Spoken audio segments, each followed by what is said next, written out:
आ रही है गौरव जी, सही है? यस यस, क्लियर है सर। साथियों, बिल्कुल सर। आप सबको आज के इस वेबिनार में फिर से मैं वेलकम करता हूं। और दोस्तों, चेंज के ऊपर, परिवर्तन के ऊपर मैं बात कर रहा था। दुनिया में बड़े बड़े परिवर्तन हुए हैं दोस्त। दुनिया में सब कुछ बदल जाएगा सिवाय इसके, वो है परिवर्तन का सिद्धांत। ये परिवर्तन का सिद्धांत कभी नहीं बदल सकता है। एक जमाना था, हम लोग बैलगाड़ी से सफर करते थे, साइकिल से सफर किए, मोटरसाइकिल से किए, कार से किए, आज हवाई जहाज पे आ गए हैं। दोस्तों, एक जमाना था, हम लोग चिट्ठी से लिख करके एक दूसरे से बात किया करते थे, फिर टेलीफोन आया, आज हम लोग 5G फोन का इस्तेमाल कर रहे हैं, स्मार्टफोन से बात कर रहे हैं, स्मार्टफोन से काम कर रहे हैं। एक जमाना था, बच्चे स्लेट पेंसिल से पढ़ाई किया करते थे, फिर कॉपी कलम से पढ़ाई किया, और आज टैबलेट से पढ़ाई कर रहे हैं। दोस्तों, बदलाव तो होता रहेगा। एक जमाना था, हम लोग ऑडियो रेडियो गाने सुनते थे रिकॉर्ड वाले, फिर टेप आए, उसके बाद आज छोटी सी मेमोरी कार्ड आ गई, हजारों गाने उसमें आ जाते हैं। तो दोस्त, इस प्रकार से न जाने कितने बदलाव हुए हैं। खेती करने का तरीका बदल गया, रोड बनाने का तरीका बदल गया, पहले इंसान बनाता था, आज मशीनें बनाती है। सिनेमा दिखाने का तरीका बदल गया, पहले सिंगल स्क्रीन सिनेमा हॉल हुआ करते थे, आज मल्टी स्क्रीन मल्टीप्लेक्स आ गया, और आज उससे भी एडवांस OTT प्लेटफॉर्म आ गया, यानी घर में बैठ कर के सिनेमा हम लोग देखते हैं। बैंकिंग का सिस्टम बदल गया, रेलवे बदल गया, फैक्ट्रियां बदल गई, सारे जगह आर्टिफिशियल इंटेलिजेंस से काम होने लगा, रोबोट से काम होने लगा। और जो नहीं बदलते और न जाने कितने बदलाव हुए, नहीं बदलते या लापरवाह होते हैं, उनका क्या हाल होता है दोस्तों, इसको देखिए। एम्बेसडर कार एक जमाने में शान हुआ करता था लोगों का, लेकिन आज एम्बेसडर कार का क्या हाल हुआ? क्यों हाल हुआ? क्योंकि एम्बेसडर बनाने वाली हिंदुस्तान मोटर कंपनी अपने आप को समय के अनुसार नहीं परिवर्तित किया। कार का वही मॉडल को लेकर के बार बार सालों साल चलता रहा। आज देखिए, कहीं भी उसका नामो निशान नहीं। नोकिया का एक जमाने में मोबाइल सेक्टर में बहुत बड़ा ये होता था, शहंशाह था वो, लेकिन आज के डेट में नोकिया को देख लीजिए, उसने जब परिवर्तन हो रहा था, एंड्रॉइड का जमाना आ रहा था, वो वही विंडो पे लटका हुआ रहा। आज नोकिया का नामो निशान मिट गया। एक जमाना था, कैमरा रोल कोडक के बिकते थे, कोडक सोचता था कि बस ऐसा ही चलता रहेगा, लेकिन आज देखिए, कोडक नहीं बदला, आज कोडक का नाम लेने वाला कोई नहीं है। जो नहीं बदलते या परिवर्तन की अनदेखी करते हैं, लापरवाह होते हैं, उनका यही हाल होता है दोस्त। तो दोस्तों, आपसे मैं पूछना चाहता हूं, क्या आप बदलने के लिए तैयार हैं या एम्बेसडर बनना है? यदि आप नहीं बदलेंगे तो जैसे हैं वैसे ही रह जाएंगे। अपनी समाज में देखिए, आसपास देखिए, कितने परिवर्तन हो रहे हैं। इस संसार में क्या क्या नई नई टेक्नोलॉजी आ रही है, नई नई चीजें आ रही है, उस पर नजर रखिए। इंसान के सामने में परिवर्तन की मैं बात कर रहा हूं, इंसान के सामने में जब मार्केटिंग करने में भी समस्या आई, तो इंसान ने एक नया आविष्कार करते गया। एक जमाना था, हम लोग जानते हैं, वस्तु विनिमय प्रणाली चलती थी, सामान के बदले सामान लोग लिया दिया करते थे और अपना काम चलाते थे। बहुत मुश्किलें होती थी, इंसान के सामने में एक समस्या थी। कहते हैं समस्या ही आविष्कार की जननी होती है।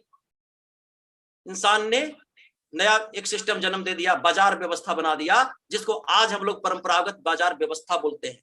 परंपरागत बाजार व्यवस्था में क्या होता है? हम इंसान काम करते हैं, काम करके पैसा कमाते हैं, पैसा को खर्च करते हैं अपनी जरूरत का सामान लेने के लिए। किन चीज के ऊपर? प्रोडक्ट के ऊपर। अरे प्रोडक्ट कोई ना कोई कंपनी बनाती है, लेकिन दोस्त ये बताइए, क्या सामान लेने के लिए आप कंपनी में जाते हैं? नहीं। कहां जाते हैं?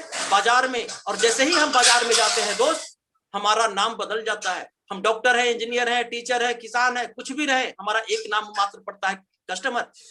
और कस्टमर क्या करता है? अपनी पास की बाजार में जाता है, रिटेल शॉप से जाकर के सामान खरीदता है। जैसे ही रिटेल शॉप से सामान खरीदता है, उसको जानकारी कहां से मिली थी सामान खरीदने के लिए? टीवी से। क्योंकि कंपनी को पता है कि जब तक हम टीवी में प्रचार नहीं करेंगे, कस्टमर हमारा सामान नहीं खरीदेगा। और कंपनी टीवी में प्रचार करती है, और प्रचार करने के पीछे बहुत बड़ा रकम खर्चा करती है। क्या होता है यहाँ पे? कस्टमर की जेब से 100 रुपया निकलता है कोई सामान खरीदने के लिए, कंपनी तक मात्र 50 रुपया ही पहुंचता है। क्यों 50 रुपया पहुंचता है? क्योंकि कंपनी प्रचार के पीछे कम से कम 25-30% पैसा खर्चा कर देती है। और ये बीच में जो बिचौलिए हैं, दुकानदार हैं, बड़े बड़े retailer, wholesaler, distributor, CNF agent, ये लोग मिला करके एक कस्टमर की गाढ़ी कमाई, मेहनत, खून पसीने की आधी कमाई लेकर के चले जाते हैं। तो सोचिए, हमारे दादाजी ने भी काम किया, परदादा ने भी किया, पिताजी ने भी किया, सारे लोगों ने काम किया, करोड़ों रुपया कमाया, लेकिन उसमें से 1 करोड़ कमाया तो 50 लाख रुपया ये बिचौलिया के घर में चला गया। इसी वजह से आज हम गरीब के गरीब रह गए और वो लोग अमीर बन गए। ये एक समस्या है कि नहीं, आप सोच के देखिए। इतना ही नहीं, 50 रुपया तो हमसे अधिक ले ही रहे हैं, उसके साथ साथ हमें नकली प्रोडक्ट का गिफ्ट दे रहे हैं। आज नकली प्रोडक्ट की संभावना है, बनी हुई रहती है हमेशा, और इसकी वजह से होता क्या है, हमारी स्वास्थ्य की हानि होती है। हम बीमार ज्यादा पड़ रहे हैं, बीमारियां बढ़ती चली जा रही है। आए दिन अखबारों में देखते हैं, मिलावटी सरसों तेल के खिलाफ चला अभियान, डुप्लीकेट है मार्केट में हर चौथा एफएमसीजी प्रोडक्ट। खाद्य विभाग ने मारा छापा, गया में नकली सरसों तेल बनाने की फैक्ट्री पकड़ाई, मिलावटी मिठाई मत खाओ मेरे भाई। तो इस प्रकार से न जाने कितने कितने समाचार न्यूज चैनल पे आते रहते हैं, अखबारों में आते रहते हैं। दूसरा, रेट में यहाँ मोल भाव होता है, जिसके वजह से हमेशा हमें ठगे जाने की संभावना बनी रहती है। पक्का बिल यहाँ नहीं मिलता, टैक्स की चोरी होती है, जिससे हमारे सरकार के ऊपर, हमारे देश के विकास में भी बाधा आती है। महंगा सामान यहाँ मिलता है, क्योंकि जैसे जैसे टीवी चैनल बढ़ते जा रहे हैं, कंपनी का खर्चा बढ़ते जा रहा है प्रचार के पीछे, और वो सारा खर्चा कहाँ डालती है, कस्टमर के माथे पे, इसलिए सामान महंगा होता जा रहा है। और सबसे बड़ी बात, यहाँ कस्टमर इस सिस्टम में देखेंगे, retailer, wholesaler, distributor, C&F agent, company, advertiser, TV channel वाले, सेलिब्रिटी, सब के सब पैसा कमा रहा है, लेकिन कस्टमर सिर्फ क्या कर रहा है, सिर्फ खर्चा कर रहा है। इसको आय का कोई अवसर इसमें नहीं मिलता है दोस्त। इसके बाद आया मॉल का जमाना। आज मॉल के जमाने में भी क्या हो रहा है, एक कस्टमर मॉल में जाकर के 100 रुपया खर्चा करता है, फिर भी कंपनी के पास 50 रुपया ही बचता पहुंचता है, और 50 रुपया मॉल वाले खा जा रहे हैं। और यहां भी नकली की संभावना हमेशा बनी हुई है। आय का कोई अवसर कस्टमर को यहां पे भी नहीं दिया गया, यहां भी कस्टमर को ठगा गया। इसके बाद आया ऑनलाइन मार्केटिंग का जमाना। अमेजन, फ्लिपकार्ट, मिंत्रा, न जाने कितने ऑनलाइन मार्केटिंग पोर्टल बने हुए हैं, यहां भी कस्टमर को नुकसान ही नुकसान है। आज नकली सामान धड़ल्ले से बिक्री हो रहा है ऑनलाइन मार्केटिंग में। और सबसे बड़ी बात, ग्राहकों को यहां पे भी आय का कोई अवसर नहीं दिया गया। दोस्त, जैसा मैं बोला, परिवर्तन जब जब इंसान के सामने समस्या आई है, परिवर्तन हुआ है। आज नेटवर्क मार्केटिंग के जमाना है, इसे 21वीं सदी का व्यवसाय कहते हैं। आज 21वीं सदी व्यवसाय में भी एक नया सिस्टम आया, जिसको बोलते हैं डायरेक्ट सेलिंग सिस्टम।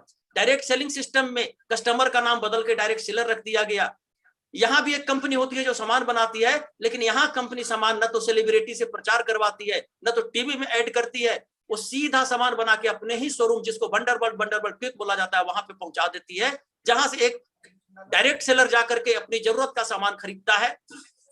और जैसे ही यहाँ पे 100 रुपया खर्च करता है, वो 100 रुपया डायरेक्ट कंपनी के पास पहुंच जाता है, क्योंकि बिचौलिया कोई नहीं है, ये दुकान भी है जो कंपनी की ही है, तो 100 का 100 कंपनी के पास पहुंचता है। इस 100 में से कंपनी अपना 50 रुपया बनाने का खर्चा, ऑफिस खर्चा, फैक्ट्री खर्चा, मैनेजमेंट का खर्चा, प्लस 5 रुपया बंडरबर्ड तक पहुंचाने का खर्चा मिला करके 55 रुपया रख लेती है, और बाकी 45 रुपया बोलती है ये पैसा आप ही का था, आप ही कस्टमर का खून पसीने की कमाई है, इस पैसे को हम आप ही को दे देंगे। और इसी को नाम दिया गया RCM, right concept of marketing, बाजार करने का सही तरीका। दोस्त, आप खुद सोच करके देखो, क्या ये सही तरीका है कि नहीं है। ये 45 रुपया लेकर के बड़े बड़े लोग, सेलिब्रिटी, बड़े बड़े C&F एजेंट, बड़े बड़े डिस्ट्रीब्यूटर्स, होलसेलर्स, सारे के सारे लोग आज करोड़पति, अरबपति, खरबपति हो गए, और यही 45% पैसा हमारे यहाँ मिल रहा है, हम सबको मिल रहा है। तो क्या हमारी जिंदगी नहीं बदल सकती, हमारे बच्चों की जिंदगी नहीं बदल सकती? दोस्त, यहाँ पे सोचने की जरूरत है। आपको भगवान ने थोड़ा सा भी दिमाग दिया है तो सोचिए। दोस्त, यहाँ पे नुकसान क्या है आपका? कुछ भी नहीं, क्योंकि हम यहाँ कोई नया काम कर ही नहीं रहे हैं, बल्कि वही काम जो हम पहले भी किया करते थे, आज भी कर रहे हैं, और हमें जब तक जिंदा रहेंगे करते रहना हमारी मजबूरी है। वही काम तो करना है। क्या काम? खरीदारी करने का काम। खरीदारी करना हमारी मजबूरी है, लेकिन यहां से खरीदारी करेंगे तो क्या फायदे होंगे? यहाँ ओरिजिनल प्रोडक्ट की गारंटी हो जाएगी। क्यों गारंटी हो रही है? क्योंकि कंपनी प्रोडक्ट बना रही है और अपने ही शोरूम से आपको दे रही है। यानी गाय तो दूध ओरिजिनल ही देती है। आप यदि गाय के पास डायरेक्ट जाके दूध निकालेंगे तो कभी नकली होने की संभावना नहीं रहती दोस्त। लेकिन यदि आप बिचौलिया से दूध खरीदते हैं तो दूध में पानी मिलाकर को आपको मिलने की पूरी संभावना बनी रहती है। यदि हम इसकी क्वालिटी की बात करें तो ये इंटरनेशनल क्वालिटी और लोकल मार्केट का रेट, मजे की बात देखिए, क्वालिटी इंटरनेशनल लेवल की और रेट है लोकल मार्केट की, जिसको कि 100% लोग खरीद सकते हैं। साथ ही साथ बाजार के प्रोडक्ट की तुलना में 10 से 20% आपको सस्ता भी पड़ेगा। क्यों सस्ता पड़ेगा? क्योंकि यहाँ टीवी के पीछे 25% 30% कंपनी खर्चा नहीं कर रही है। वो फायदा डायरेक्ट सेलर, डायरेक्ट कस्टमर को दे रही है। साथ में हर प्रोडक्ट पर बिजनेस वॉल्यूम मिलता है और बिजनेस वॉल्यूम का 10 से 32% परफॉर्मेंस बोनस के रूप में आपके बैंक अकाउंट में आता है। यानी खर्चा करने से आपके अकाउंट में पैसा आना शुरू हो जाता है, जो कि आज तक नहीं हुआ था। और सबसे बड़ी बात दोस्त कि एक ऐसा बिजनेस अवसर आपको मिलता है जिसमें अनलिमिटेड इनकम, जिससे एक ग्राहक की जरूरत ही नहीं बल्कि सपने पूरे होते हैं, ऐसी आपको अपॉर्चुनिटी मिलती है। दोस्तों 45% पैसे का डिस्ट्रीब्यूशन कैसे होता है? रॉयल्टी परफॉर्मेंस बोनस जैसा मैंने बताया 10 से 32%, रॉयल्टी बोनस 3% से 8% और टेक्निकल बोनस 1% से 5%। इस प्रकार से पूरा 45% पैसा डिस्ट्रीब्यूट कंपनी करती है। दोस्त ये नेटवर्क मार्केटिंग क्यों करना चाहिए? अब सवाल